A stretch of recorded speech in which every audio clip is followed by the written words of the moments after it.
बदनामी केल्याचा दावा करत मंत्री जयकुमार गोरेंनी हक्कभंगाचा प्रस्ताव दाखल केलेला आहे। संजय राऊत आणि रोहित पवारांविरुद्ध मंत्री गोरेंनी हक्कभंगाचा प्रस्ताव दाखल केलाय।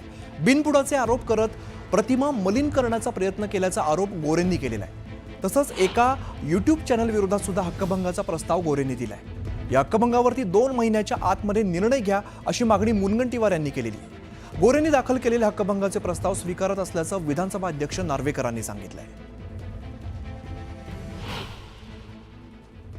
संजय राजाराम राऊत त्यासोबत या सभागृहाचे सदस्य सन्माननीय रोहित पवार आणि लय भारी म्हणून एक YouTube चॅनल आहे त्याचे तुषार खरात यांच्या विरोधात मी हक्कभंगाचा प्रस्ताव अध्यक्ष महोदय मी मांडतोय।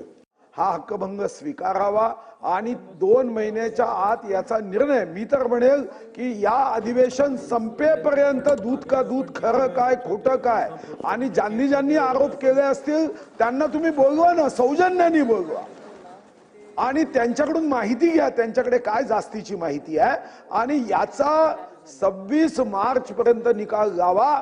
जर खोटे आरोप असेल तर एखाद्याची बदनामी होता कामा नये आणि खरे आरोप असेल तर मंत्री महोदयांनी मान्यच केलं आहे की मी कोणतीही शिक्षा भोगायला तयार आहे। सन्मान्य सदस्य श्री जयकुमार गोरे यांनी आज जे 3 हक्कभंगाचे प्रस्ताव सभागृहात मांडलेले आहेत, सभागृहाची भावना लक्षात घेता ते 3ही प्रस्ताव मी स्वीकृत करून पुढील कारवाईसाठी हक्कभंग समितीकडे पाठवित आहे।